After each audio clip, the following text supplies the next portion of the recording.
আসসালামু আলাইকুম রহমতুল্লাহ। ভারতের বিরুদ্ধে আবারও যুদ্ধের হুঁশিয়ারি পাকিস্তানের। এটা আবাল তাবাল বুকে কোনো লাভ নেই, ওরম হুঁশিয়ারি দিয়েও কোনো লাভ নেই। ভারত না চাইলে পাকিস্তানের কিচ্ছু করার নেই। আর বিশ্বের অন্য কোনো রাষ্ট্রেও জাতিসংঘে বিচার দিয়েও কোনো লাভ নেই। জাতিসংঘের ভারত অনেক আগেই থেকে পুসা এবং মুসা দুটোই বন্ধ করে দিয়েছে। যাই হোক, যে কথা বলছিলাম, নিউজটি আপনাদেরকে একটু শোনাই। ভারতের সঙ্গে সরাসরি সামরিক সংঘাতের ইঙ্গিত দিয়েছেন পাকিস্তানের প্রতিরক্ষামন্ত্রী খাজা আসিফ। এই খাজা আসিফের কথা বাদ দিন, পাগলা ফাগলা এগুলোরে প্রায়ই বলে। এবার যখন পেদানো দেবে অপারেশন সিঁদুরের মতো করবে, তখন ডোনাল্ড ট্রাম্পের ডেকে কবে, ভাই ছাড়ি দেওয়া কাইন্দিবাসী, আমাদের যুদ্ধটা বন্ধ করে দাও। যাই হোক, তারপরেও কী ঘটনা ঘটেছে, যে যুদ্ধের কথা বলেছে, আরও একটু বিস্তারিত জেনে নিন। ভারতের পক্ষ থেকে সিন্ধু নদ পানি চুক্তি স্থগিত করার পর উদ্ভূত পরিস্থিতিকে কেন্দ্র করে তিনি এই মন্তব্য করেন। শনিবার 20 জুন পাকিস্তানের একটি টেলিভিশন চ্যানেল ARY দেওয়া সাক্ষাৎকারে খাজা আসিফ বলেন, পাকিস্তানের জাতীয় নিরাপত্তা, বিশেষ করে পানি নিরাপত্তা হুমকির মুখে পড়লে তারা ভারতের বিরুদ্ধে যুদ্ধের পথেও যেতে পারে। তার ভাষায়, যে মুহূর্তে আমরা মনে করব আমাদের পানি ও জাতীয় নিরাপত্তা হুমকিতে, আমরা যুদ্ধে যাব।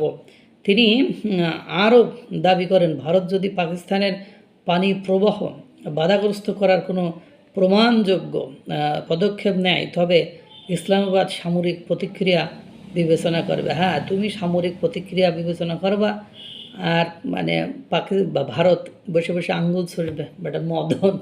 মানে এই মদনামির কারণে দেশটারে তো উচ্ছন্নে এবং গোল্লাই পাঠাইছো, নরকে তো পাঠাইছো। সে দেশের তোমার দেশের মানুষরা তো তোমাদেরকে পাইলে মুরগি চুলা চুলে ফেলবে। একটু সুযোগ পাক, তারপর বুঝতে পারবো। যারাই সুযোগ পাচ্ছে তারাই বোঝাচ্ছে যে ঘটনা কী। এ পরিস্থিতির পটভূমিতে উল্লেখযোগ্যভাবে রয়েছে গত এপ্রিল মাসে জম্মু কাশ্মীরের পেহেলগামের ঘটে দেওয়া সন্ত্রাসী হামলা, যেখানে 26 জন নিহত হয়। এই ঘটনার পর ভারত সরকার 1960 সালের ঐতিহাসিক সিন্ধু নদ জলচুক্তিটি স্থগিত করার সিদ্ধান্ত নেয়। এ পরিস্থিতির পটভূমিতে আপনার ভারতের পক্ষ থেকে জানানো হয়েছে, সীমান্ত পারের সন্ত্রাসী অবকাঠামোর বিরুদ্ধে কার্যকর ও দৃশ্যমান পদক্ষেপ না নেওয়া পর্যন্ত এই সিদ্ধান্ত বহাল থাকবে। চুক্তিটি বিশ্বব্যাংকের মধ্যস্থতায় সম্পাদিত একটি গুরুত্বপূর্ণ পানি বণ্টন ব্যবস্থা, যার আওতায় পাকিস্তান সিন্ধু অববাহিকার বড় অংশের পানি ব্যবহারের অধিকার পেয়ে আসছিলেন। এদিকে খাজা আসিফ অভিযোগ করেন, ভারত পানি অস্ত্র হিসেবে ব্যবহার করছে এবং সেনাব নদীর স্বাভাবিক প্রবাহে প্রভাব ফেলছে। তবে তিনি স্বীকার করেন, ভারতের সাম্প্রতিক জল প্রকল্পগুলোর বিষয়ে পাকিস্তানের কাছে হালনাগাদ নির্ভরযোগ্য তথ্য নেই।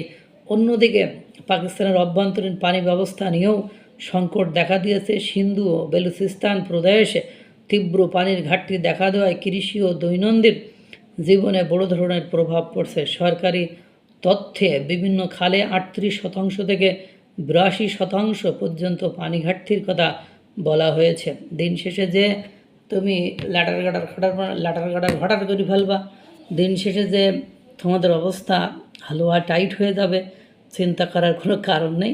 ভারত গেমটা ঠিকঠাকভাবে খেলতেছে, আর এই গেমেই তুমি যে কুপকাত হয়ে গিয়েছো এবং তোমার পাশে কে দাঁড়াবে। ইতিমধ্যে ইসরায়েল প্রস্তুতি নিচ্ছে তোমাদেরকে বড়ানোর জন্য, তোমাদের আর তুর্ককে বড়ানোর জন্য। পাশাপাশি বাংলাদেশকেও নজরদারি রেখেছে, প্রথম কথা। 2 নম্বর কথা, আফগানিস্তান ইতিমধ্যে তোমাদের উপরে, তোমরা যে বিমান হামলা চালাও, তোমাদের উপরে হামলা চালানো শুরু করেছে। ইতিমধ্যে আজাদ কাশ্মীর আন্দোলন করেছে, নেট ফেট সব বন্ধ করে দিয়েছ, তারপরেও আন্দোলন বন্ধ করতে পারছো না।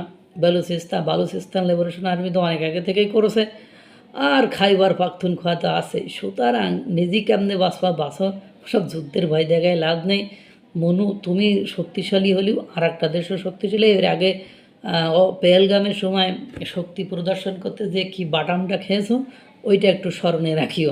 আল্লাহ তাআলা সকলকে ভালো রাখুক, সুস্থ রাখুক। আসসালামু আলাইকুম ওয়া রাহমাতুল্লাহ।